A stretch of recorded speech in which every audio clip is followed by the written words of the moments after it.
Welcome back दोस्तों। आज मैं आपके सामने रिसेंटली मलयालम में रिलीज हुई एक क्राइम थ्रिलर मूवी को लेकर आया हूँ। इसका नाम है पनी। तो अब चले फटाफट से वीडियो को स्टार्ट कर लेते हैं। उससे पहले लुरा दो प्यार, फॉलो ऑन इंस्टाग्राम। कहानी की शुरुआत में ही दो बेस्ट फ्रेंड्स को दिखाया जाता है, सेबेस्टियन और शिजू। और ये दोनों एक बाइक मैकेनिक शेड में काम करते रहते हैं। सेबेस्टियन की एक गर्लफ्रेंड होती है। जब भी अपनी गर्लफ्रेंड से मिलने के लिए जाता, शिजू को भी अपने साथ ले जाता। एक दिन ये दोनों अपनी दुकान की बाइक लेकर अपने ओनर से 4 दिन की लीव लेकर कहीं पर जाने लगते हैं एक साथ। दूसरी तरफ पुलिस कमिश्नर सारे पुलिस वालों को मीटिंग पर बुलाकर ये कहने लगता है कि शहर में क्राइम रेट बहुत ही बढ़ चुका है। हर जगह पर लड़ाई झगड़े, सेटलमेंट, इन सारे झगड़ों के पीछे गिरी चेतन की गैंग ही है। उस गिरी को पॉलिटिकल सपोर्ट के साथ साथ हमारे डिपार्टमेंट में भी कुछ लोग उसको सपोर्ट करते हैं, इसलिए ऑफिशियली हम उसके साथ कुछ भी नहीं कर सकते। उस गिरी की गैंग में किसी को तो एक बंदे को पकड़ना होगा। दूसरी तरफ सेबेस्टियन और वो शिजू कुछ काम से बाजार पर जाने लगते हैं। इसी रास्ते के दरमियान में सेबेस्टियन को एक मिडिल एज बंदा नजर आने पर उसको एक एटीएम के पास रुका देता है। धमकाने लगता है कि मुझे पैसे निकाल कर दो। इस तरह से जब सेबेस्टियन उस बंदे को डरा धमका रहा होता है, शिजू छाता ओपन करके वहाँ पर खड़ा रहता है, मतलब आते जाते लोगों को कुछ भी नजर न आए। उसी वक्त सेबेस्टियन उस बंदे का गला काट के मार देता है और उसकी लाश को उसी एटीएम के अंदर डाल देता है। और ये काम ये दोनों बहुत ही चोरी छुपके करने लगते हैं। किसी को भी शक नहीं होता इन दोनों पर। कुछ लोग वहाँ पर पैसे निकालने के लिए आते हैं। शिजू कहने लगता है कि अरे मैडम, ये एटीएम मशीन काम नहीं कर रही। पहले से इन दोनों ने प्लान करके अपने हाथों को ग्लव्स और छाता ले रखा होता है। किसी सुनसान जगह पर आकर सारे सबूतों को मिटा देते हैं, मतलब उन सारी चीजों को जला देते हैं, ग्लव्स, वो छाता। थोड़ी देर के बाद जब कोई बंदा उस एटीएम के पास आता है तो लाश को देखकर शॉक में रह जाता है। उसके बाद क्या था, सारी पब्लिक और पुलिस वाले, मीडिया वाले वहाँ पर जमा हो जाते हैं। सेबेस्टियन और शिजू भी अनजाने बनकर वहाँ पर आकर खड़े रहकर शॉक में देखते रहते हैं। तभी वहाँ पर सेबेस्टियन की जीएफ आकर पूछने लगती है कि यहाँ पर इतनी भीड़ क्यों है। सेबेस्टियन कहने लगता है, अरे दिन दहाड़े किसी ने एक बंदे को मार दिया, चलो हम यहाँ से साइड में चलते हैं। थोड़ी देर के बाद कमिश्नर अपनी टीम के साथ क्राइम स्पॉट पर आता है। अपनी टीम से कहने लगता है कि दिन दहाड़े किसी ने एक बंदे को मार दिया। अब पब्लिक हम पर भरोसा क्या करेगी, और उसी तरह पब्लिक एटीएम के पास जाने से भी डरेगी। फटाफट से इस केस को खत्म करना होगा। पता करो क्या इस मर्डर में गिरी की गैंग का हाथ है या नहीं। दूसरे सीन में गिरी और उसकी बीवी गौरी को दिखाया जाता है।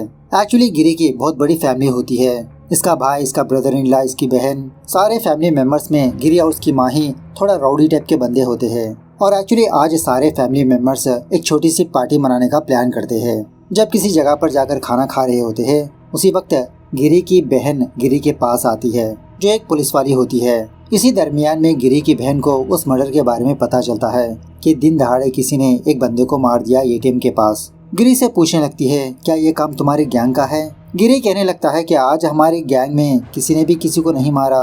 सच पता करने के लिए अपने जान पहचान के सारे लोगों को फोन करके पूछने लगता है। इसकी गैंग में डेविड नाम का एक बंदा भी होता है। सारे लोग यही कहने लगते हैं कि नहीं, हमने आज किसी को नहीं मारा। गिरी यही सोचने लगता है कि हमारी गैंग ने नहीं मारा तो उस बंदे को किसने मारा होगा। दूसरी तरफ सेबेस्टियन, उसकी गर्लफ्रेंड शिजू किसी होटल पर जाकर बस ऐसे ही हल्के से जूस वूस पीते हुए एक दूसरे से बात करने लगते हैं। मूड बनाने के लिए सेबेस्टियन और उसकी जीएफ एक छोटे से बाथरूम में जाकर चुम्मा चाटी करते रहते हैं। उसी बाथरूम के बाहर शिजू पहरेदारी करते रहता है।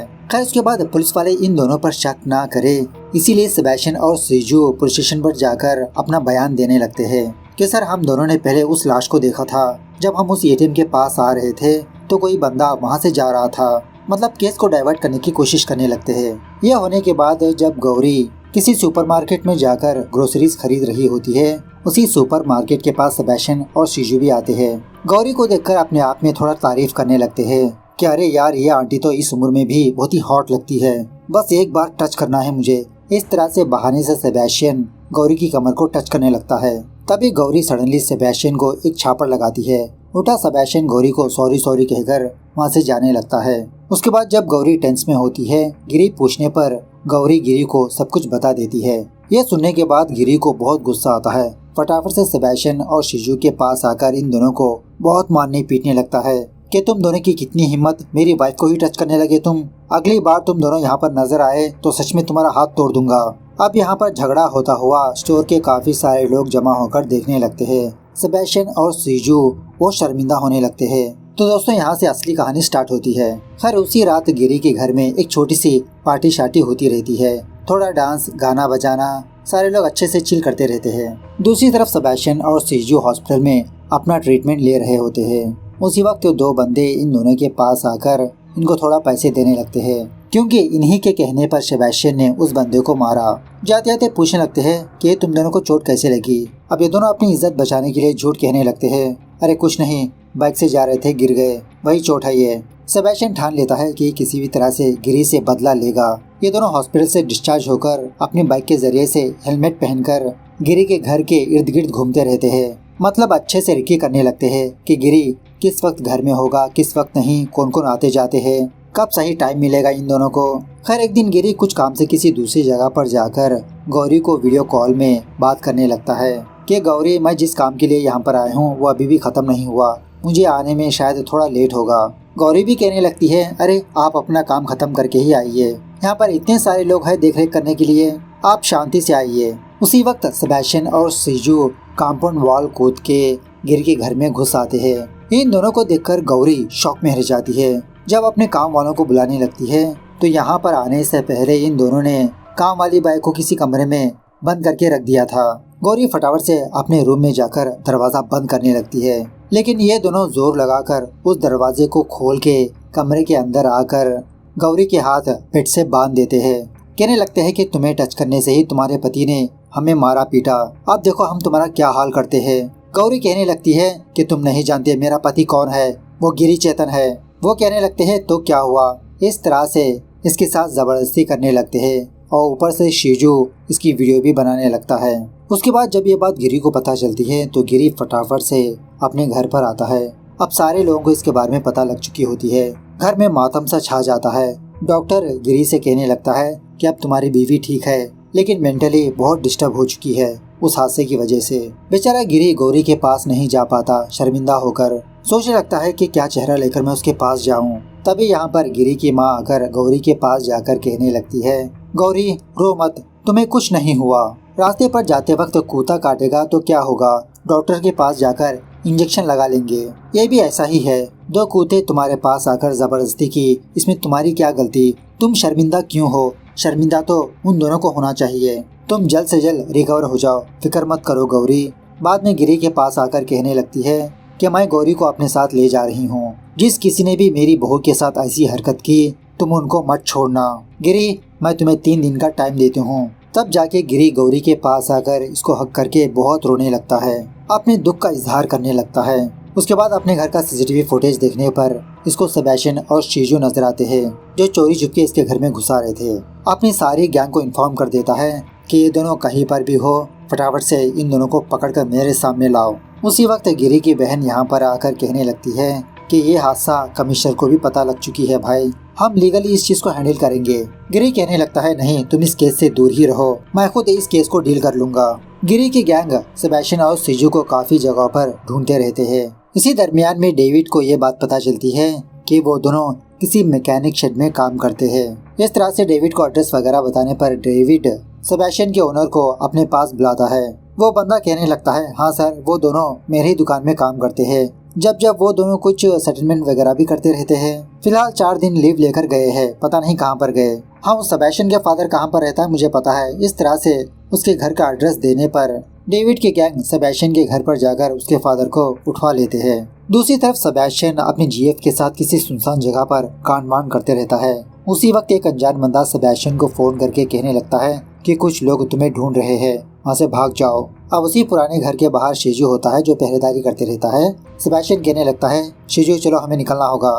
ये दोनों वहाँ से जाने के बाद डेविड के आदमी वहाँ पर आते हैं। सेबेस्टियन की जीएफ होती है। सेबेस्टियन के बारे में पूछने पर इसको कुछ भी पता नहीं होता, इसको भी उठवा लेते हैं। उसी रात जब सेबेस्टियन अपने फादर को कॉल करता है तो इसका फादर डेविड के कब्जे में होता है। डेविड सेबेस्टियन के फादर को बहुत मारते पीटते रहता है। सेबेस्टियन के फादर कहने लगता है कि सेबेस्टियन पता नहीं तुमने क्या कांड कर दिया, ये लोग मुझे यहाँ पर लाकर बहुत मार पीट रहे हैं, तुम जहाँ पर भी हो यहाँ पर आ जाओ। यह सुनने के बाद सेबेस्टियन बहुत गुस्सा करके अपना फोन फोड़ के सीजू से कहने लगता है कि इतना होने के बावजूद भी उन लोगों को अकल नहीं आई, एक और जबरदस्त सबक सिखाना पड़ेगा उन लोगों को। इस तरह से ये दोनों पक्का प्लानिंग करके एक रात डेविड के घर में जाकर जब डेविड सो रहा होता है तो कटिया से इसके हाथ पैर बांध देते हैं। उस वक्त डेविड के घर में कोई भी मौजूद नहीं होता।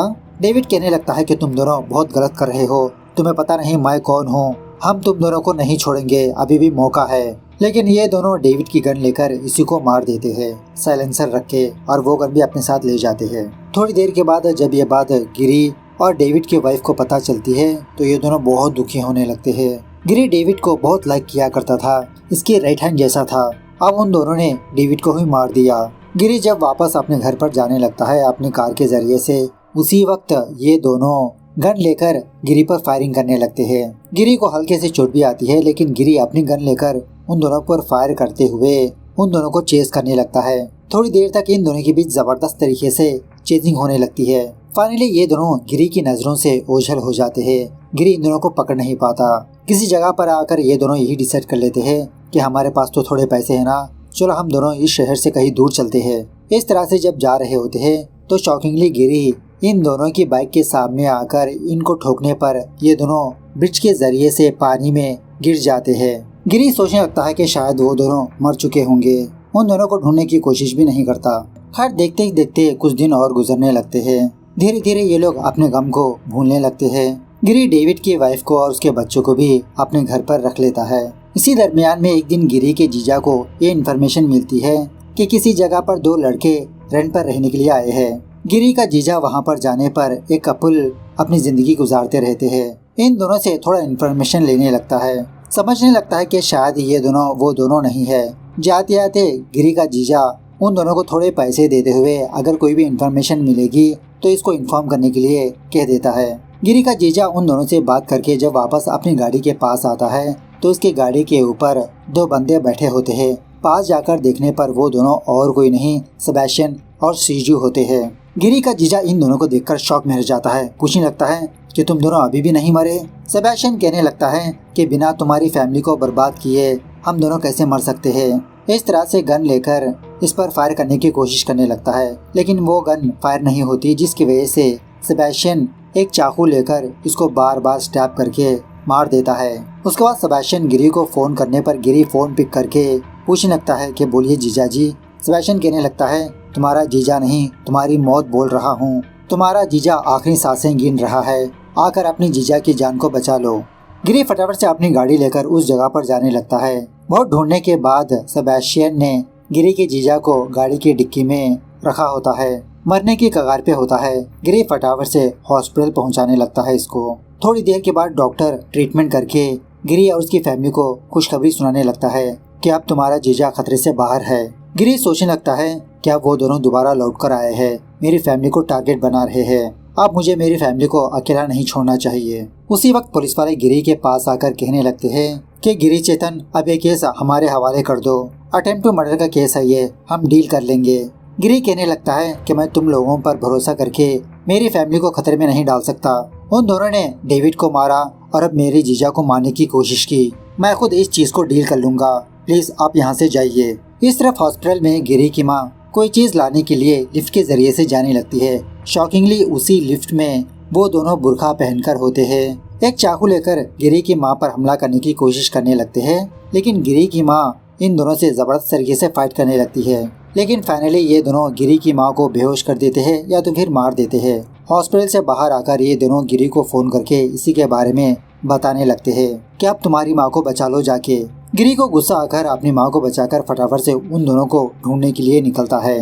सोचने लगता है कि वो दोनों कहाँ पर छुपे होंगे। इसी दरमियान में गिरी को एक शॉकिंग बात पता चलती है, वो ये कि सेबेस्टियन और सीजू पुलिस वालों के पास आकर सरेंडर हो गए। ये खबर सुनने के बाद गिरी फटाफट से पुलिस स्टेशन पर जाता है। वो दोनों लॉकअप में बंद होते हैं। सेबेस्टियन मुस्कुराते हुए कहने लगता है, मुझे पता है गिरी चेटा, तुम हम दोनों को मार दोगे, इसलिए हम दोनों यहाँ पर सेफ हो चुके हैं। अब तुम हम दोनों का कुछ भी उखाड़ नहीं पाओगे।